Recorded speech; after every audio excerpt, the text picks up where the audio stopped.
Hello, welcome back to Armchair Armory, and we're back after the international break.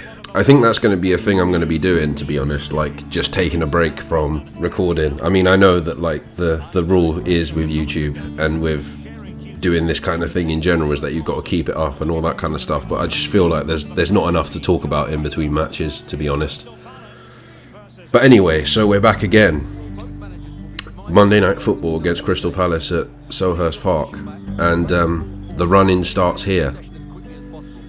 10 games to go to see if we can get into the top four. Not even just to see if we can get into the top four, to see if we can improve on last season. That's me being realistic. I think Patrick Vieira's done a really, really good job at Palace so far, and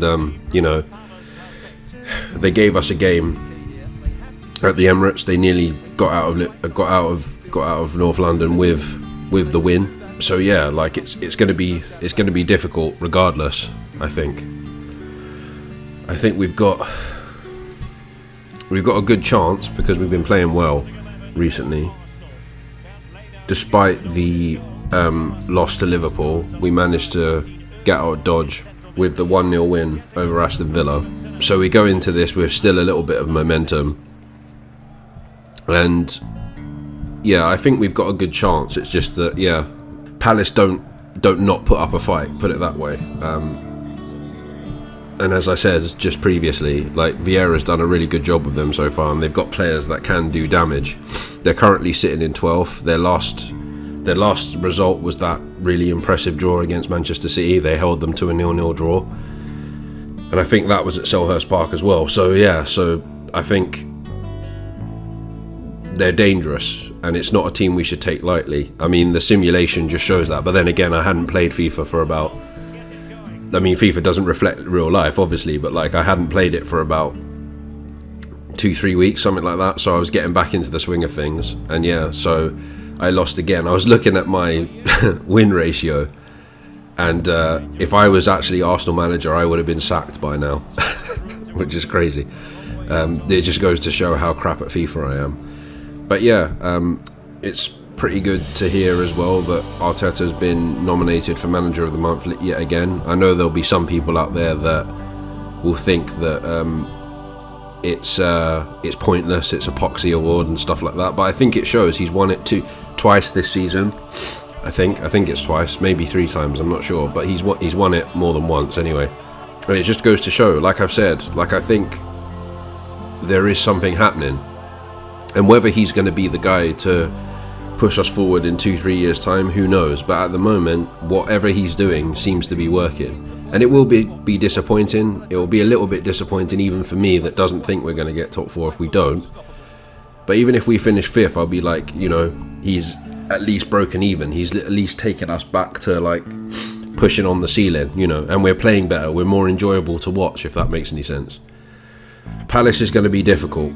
And again, I don't think I can predict a score because I think that Palace have been in such good form recently, or decent form at least recently, that I can't really say that it's going to be that easy. I mean, and again, I'm always worried. I've been saying this to people that I talk about football with all week, that like I'm really worried that like that bad performance is Nottingham Forest is going to happen, where there's going to be a performance where we're not even in the game, and you'll start hearing the whisperings of this manager's not good enough, this team's not good enough, etc., etc. Yeah, so we'll just have to wait and see. It's gonna be a tough game. I think for the next 10 games it will be tough. Like these next 2 months are really, really, really important. I was watching the overlap with Gary Neville, Jamie Carragher and Roy Keane, and Roy Keane said that as well, that like this next 2 months are going to be crucial for Arsenal. And that's the thing, if we can get past these 2 games, which are both games that I think will be really tough. Like Brighton always seem to give us a game. If we can get to Chelsea and we've won all of those games, we've beaten Palace, beaten Brighton, beaten Southampton, we're way within a chance of getting that top 4. And I'm hoping by the time we get to April 23rd and we're playing Manchester United at home that it's pretty much all done and dusted, and we don't have to necessarily worry about beating United. But this is the real world we're talking about, and I can imagine everything's going to hinge on that game against Manchester United, because we're probably going to lose to Chelsea. I think between now and Southampton we're probably going to drop points either to Brighton or Palace, because I think Palace are very well disciplined and well coached by Patrick Vieira. So I think it's going to be a tough game. I'd be part of me is saying I don't think it's good. I don't think we're going to win easily. If we win, it'll be like 1-0 or 2-1. I think the draw I can see is the score I can see is a draw. That's a Freudian slip there, but I think that's the score I can see realistically. But I can't see us, wiping the floor with them, so to speak. Brighton at home. I mean, I know we've got a decent record against them at home, but I think they've taken a point from us in the last 2 or 3 seasons at the Emirates, so that's going to be difficult. And Southampton away, they play very well at home, Southampton, so that's going to be tough as well. So we need to get to Chelsea with at least 6, maybe 7 points between then. And it all depends on what Man United are doing as well, because I think their next game is Leicester today or tomorrow. No, it's today, this evening, I believe. Yeah, so it's the evening kickoff.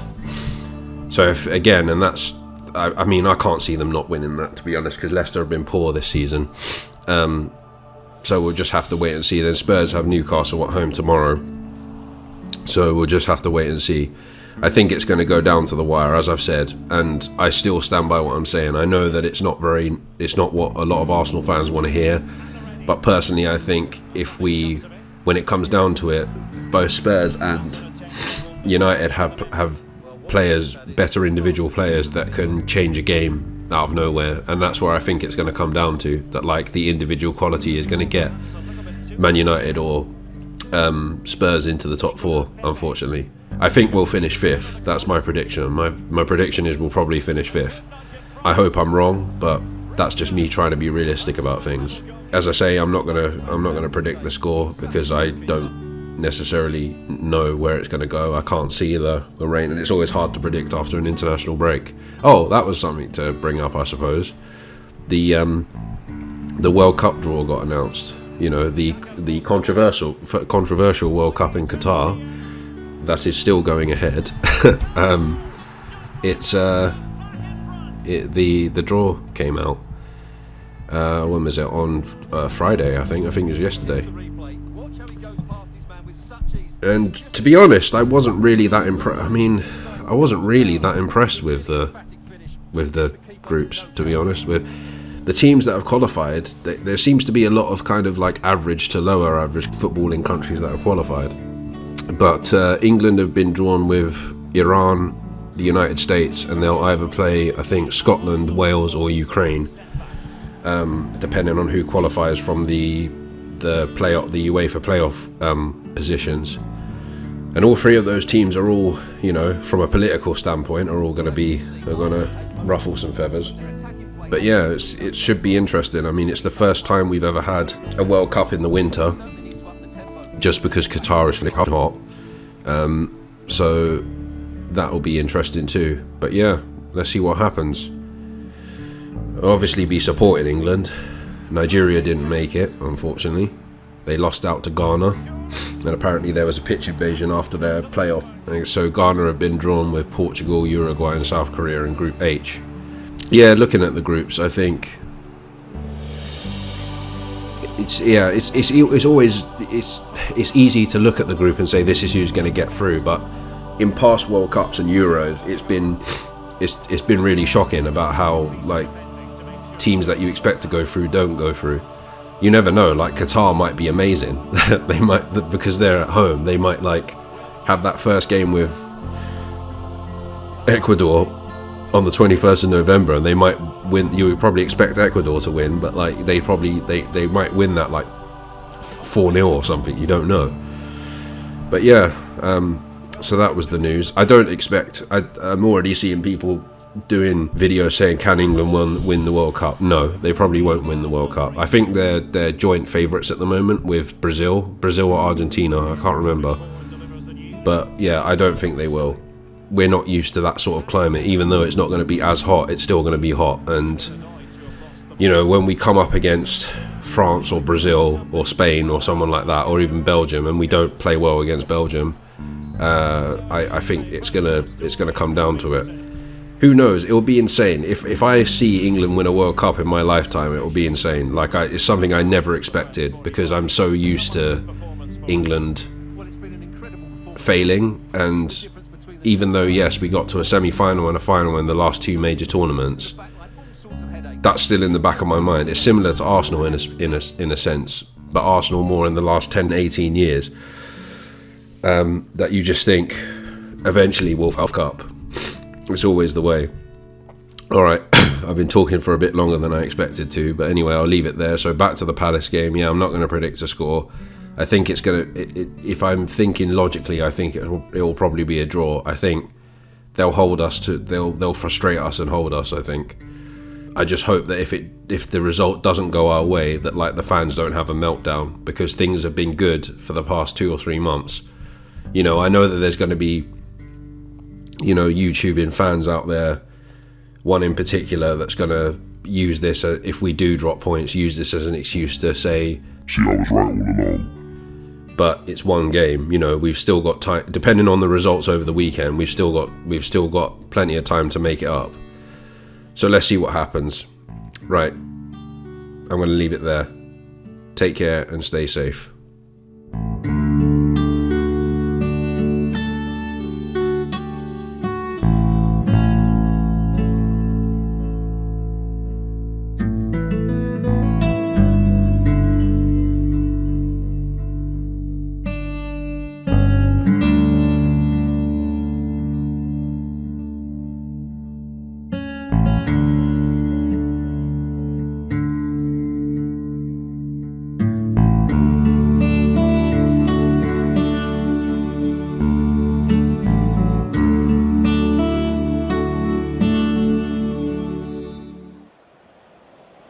And the second half is underway. Crystal Palace have the lead here, but it's a long way from being decided.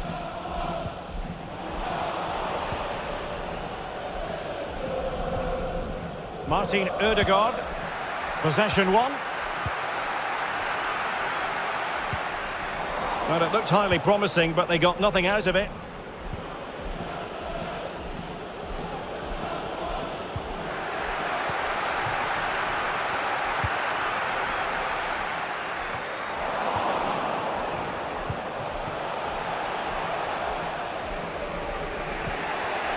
Martin Ødegaard.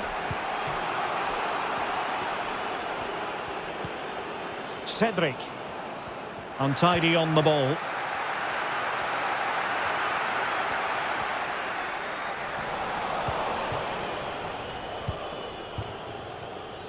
And promising stuff from Arsenal. Has someone to play it to. Wonderful tackle. Racing forward, trying to catch them out.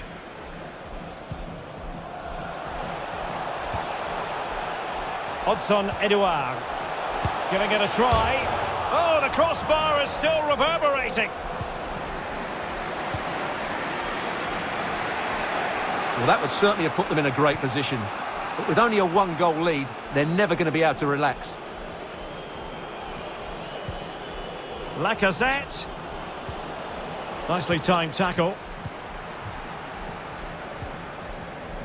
And so 30 minutes left for play in this one. Well, it's been quite clear that Palace have been second best in terms of possession, but their speed of attack when they win the ball back has been breathtaking. It's been a really good performance. Stuart, they could be in here. It's gone in! Well, they're really in the mood here. Can they be stopped? Well, here's the replay, and what a well-delivered cross this is. Perfectly placed. And then just look at the finish, Derek. He reads the flight perfectly and absolutely smashes it beyond the goalkeeper. There's just no stopping that.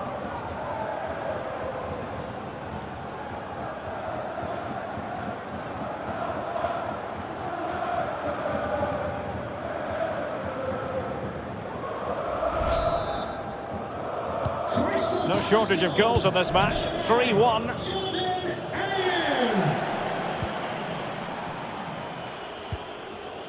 Well, the perfect tackle, really. And now a throw-in.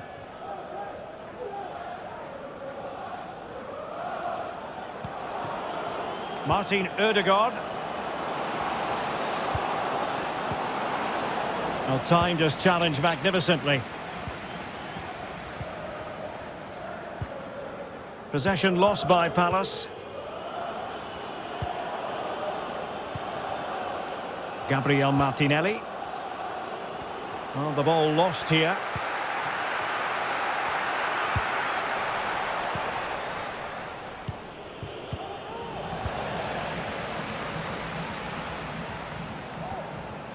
A danger here as he runs at them.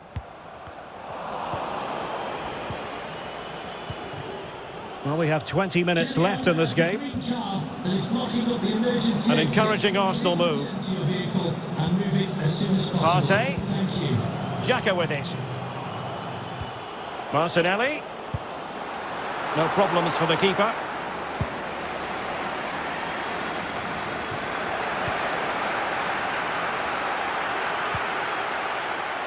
Cedric. Thomas. Now Lacazette. Well, knocked on the target. The keeper seemed to have it covered. Well, he did seem to have it covered, but it's not a bad effort, though. He really did strike it well.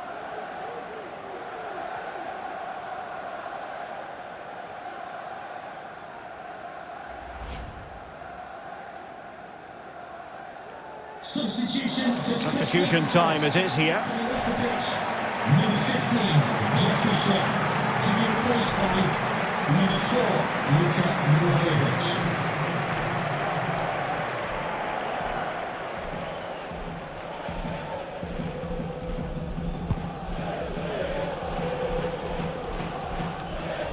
Conor Gallagher. Will Hughes. It's with Milivojevic. Mitchell. Palace now in potentially a dangerous position, but nothing comes of it. Good defending it was.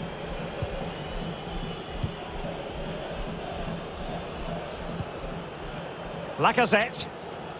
Well, nearing the end of this one, and Arsenal a long way from their best. Well, there's been a real lack of energy right from the start of the game. Certainly when they haven't had the ball. They're closing down, decision-making and recovery runs just haven't been good enough. Making sure it didn't get past him. Xhaka. Well, you've got to keep the ball a bit better than that. Will Hughes. Oh, a lovely ball. And there it is! That will put the seal on victory if there were any lingering doubts.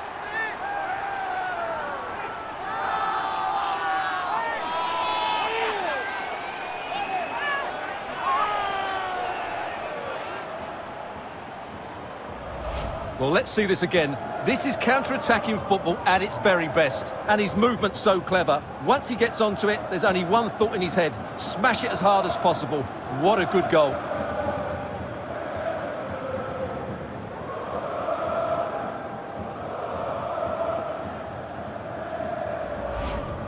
And the substitution will occur now.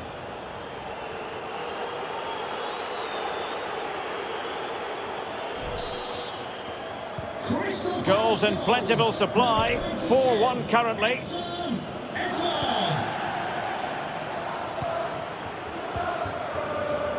Gabriel Martinelli.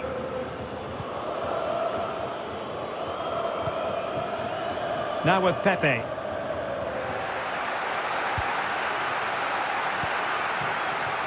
Wilfried Zaha. Well, he's going to be disappointed with that pass. So 3 minutes of stoppage time it'll be. Kieran Tierney.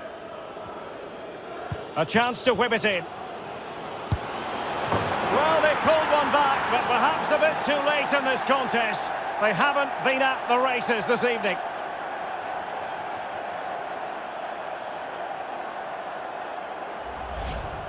Well, he puts it away really well, as you can see. But you'd expect him to score from that range. But they all count.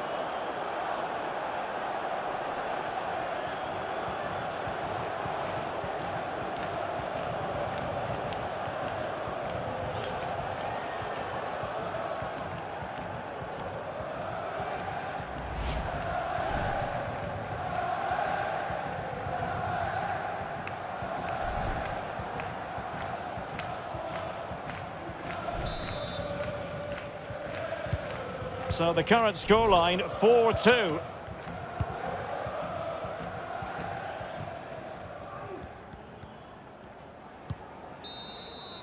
So the final whistle now, and disappointment for Arsenal, you've got to say. A defeat for them. Your assessment? Well, Derek, they were certainly off the pace today. Beaten to the ball in too many key areas. They need to refocus now and perform better next time out. Well, a good performance as we've come to expect from Wilfried Zaha. What did you make of his contribution? Well, that was a great performance. His understanding of how to find space was brilliant today. And, of course, he scored 2 really good goals.